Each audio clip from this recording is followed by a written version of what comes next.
오늘 시편 96편은 여호와께 합당한 예배가 무엇인지를 이야기하고 있습니다. 그래서 1절부터 6절의 내용은 왜 여호와께 드려지는 예배가 합당한가?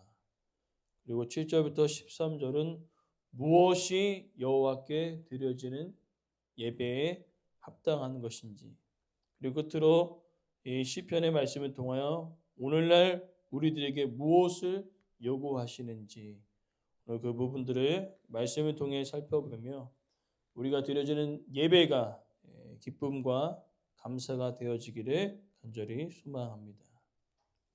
첫 번째로 왜 여호와께 드려지는 예배가 합당한가? 1절부터 6절에 기록되어지고 있는데, 먼저 1절에는 새 노래로 여호와께 노래하고 온 땅이여 여호와께 노래하라 선포하고 있습니다. 95편은 오라고 함께 예배하자고 이야기하지만 96편은 대상이 더 넓어졌습니다. 95편은 이스라엘 백성들과 함께 하나님 예배하자라고 나아가는 반면에 그 예배의 대상이 96편은 확장되었습니다. 온 땅, 하나님께서 창조하신 모든 것이 하나님을 예배하는 것이 마땅하다라고 기록되어 있습니다. 그러면서 그 노래가 새 노래라라고 기록되어집니다. 항상 새로운 곡으로 예배하고 모르는 노래로 노래해야 된다는 의미가 아니라 우리의 삶이 늘 반복되어집니다. 반복되어지는 것처럼 느껴지지만 하루하루가 다 다르다는 것이죠. 그 의미는 매일매일 하나님을 경험하는 그것들이 새롭다라고 이야기한다는 것이죠. 오늘이 다르고 내일이 다르고 또 다른 내일이 다르다는 겁니다. 큰 틀은 반복되어지는 것처럼 느껴지지만 하루하루 하나님이 다 다르다는 것이죠. 그처럼 그렇게 하루하루가 다르지만 경험되어지는 그 하나님을 우리가 찬양할 때에 다 다르다는 것이죠. 특별히 오늘 우리가 찬양했던 것처럼 나 같은 죄인 살리신 그 은혜 놀라워, 하나의 찬양을 드려도 어떨 때는 나 같은이라는 단어의 은혜가 되기도 하고, 또 어떨 때는 죄인이라는 단어의 은혜가 되게 하고, 살리신 은혜에 감사합니다. 그러니까 똑같은 내용이지만 내가 경험하는 삶의 무게에 따라 찬양의 똑같은 찬양이어도 다 다르게 다가오는 것처럼 날마다 하나님이 주시는 그 은혜가 날마다 다르기에 그 노래가 또한 우리 삶 속에 새 노래가 될 수 있는 것입니다. 그럼 우리는 뭘 노래를 해야 될까요? 그 내용이 2절과 3절에 기록되어 있습니다. 무엇을 찬양하는가? 그의 이름과 그의 구원, 그리고 3절에 그의 영광, 그리고 그의 기이한 행적을 찬양하는 것입니다. 하나님께서 우리의 삶 가운데 놀라운 그 은혜를 허락하신 그 구원의 은혜, 그 영광, 그리고 더 나아가 우리 가운데 때에 따라 은혜를 더하시는 기이한 행적들이 있습니다. 이것은 사람마다 다 다르고 또한 이것은 사람마다 경험되어지는 것들이 다르다는 것입니다. 특별히 어제부터 이제 부흥성회가 시작되어졌는데 이제 함께 강사 목사님과 함께 이렇게 식사를 나누면서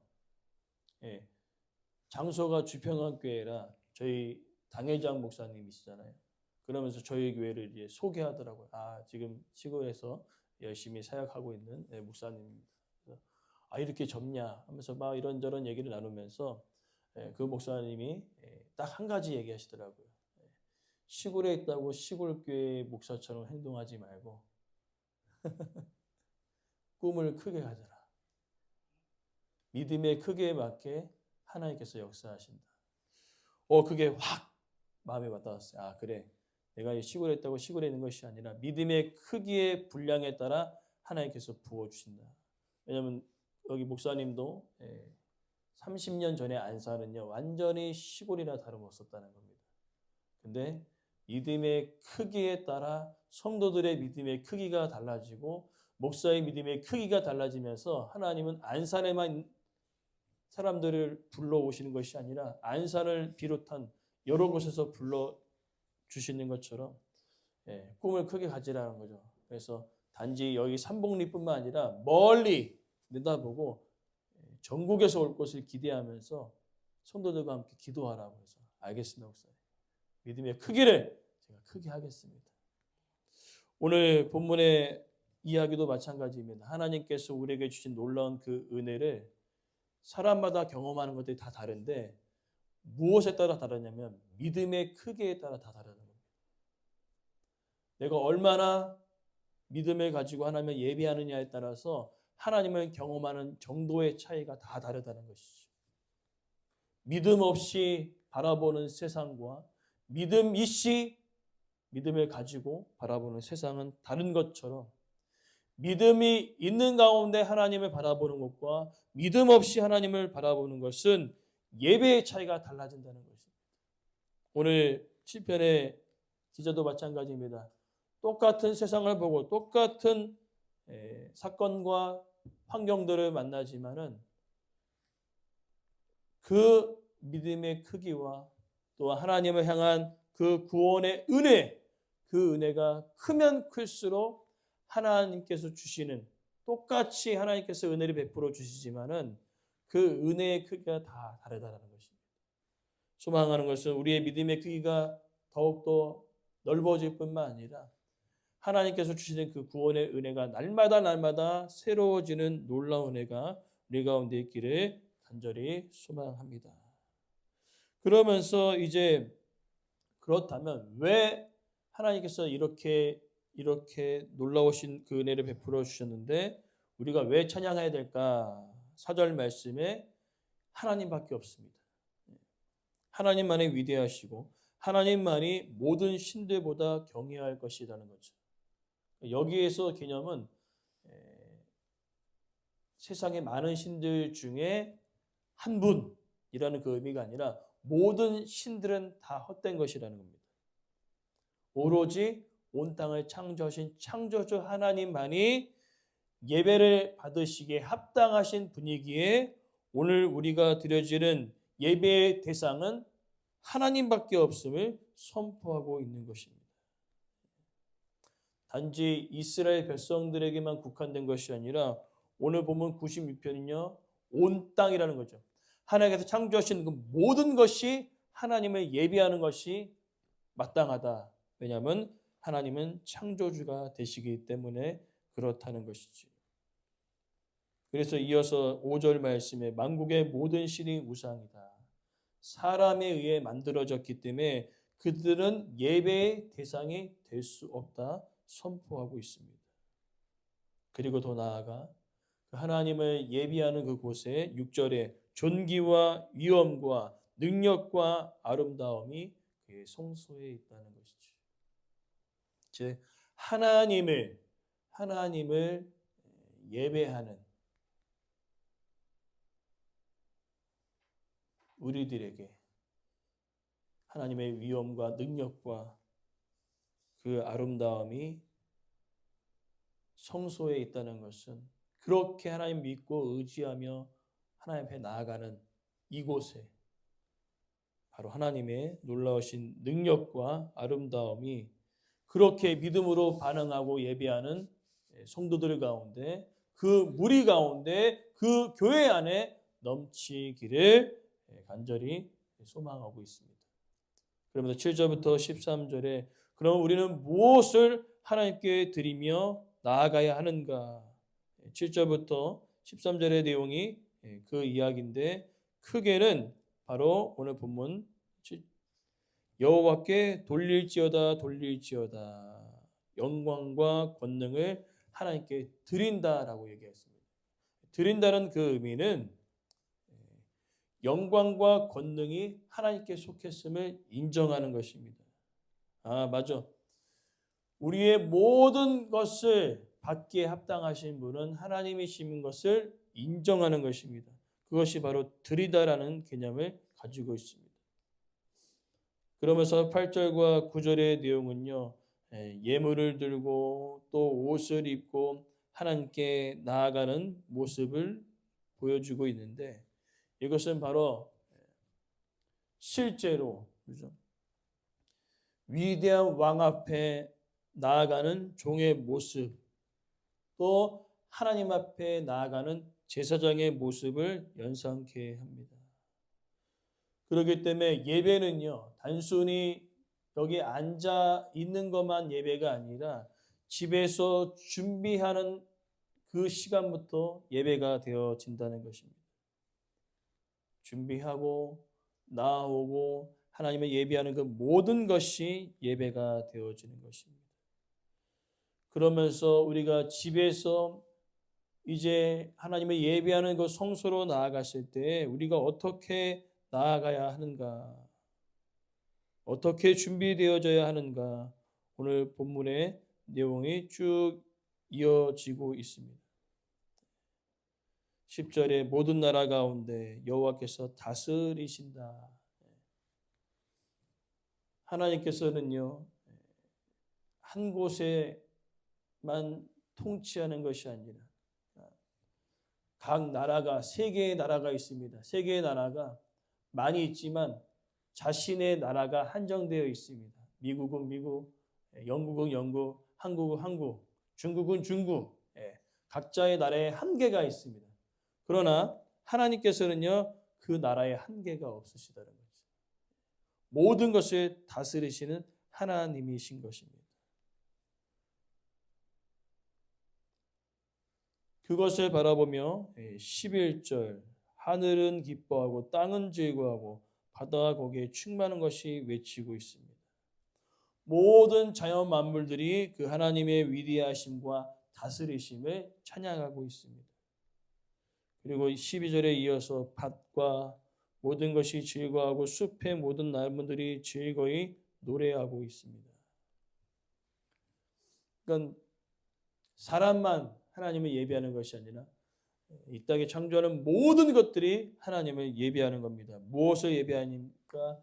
우리를 다스려 주심에. 이 다스림의 중요한 의미는 통치의 개념도 있지만 통치를 받고 있는 사람들을 보호하신다, 인도하신다라는 개념도 같이 가지고 있습니다. 그리고 더 나아가 13절에 결국에는 하나님께서 다스리시지만 마지막 때에 하나님께서 땅을 심판하고 의로 세계를 심판하고 진실하심으로 백성을 심판하실 때가 있다는 것입니다. 그러니까 예배는요. 예배 어떠한 의미도 있냐면은 우리가 예배를 통하여서 하나님의 위대하심을 증거하는 전도의 기회도 되어진다는 것입니다. 단지 우리가 말로 전하는 것도 있지만 우리가 하나님께 예배를 하러 준비하는 그 모든 과정 가운데 또 하나님을 예배하는 그 모든 것이 하나님의 위대하심을 우리가 삶 속에서 드러내는 그 모든 것이 전도가 되어진다는 것이죠. 그러나 13절 말씀은요. 이제 하나님의 심판의 때는요.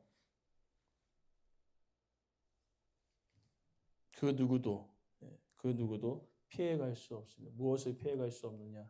하나님께서 온 땅을 창조하셨기 때문에 하나님께서 예배를 받으시기에 합당하시는데 많은 자들이 하나님을 예배하지 않고 다른 것을 예배했던 그들에게는요.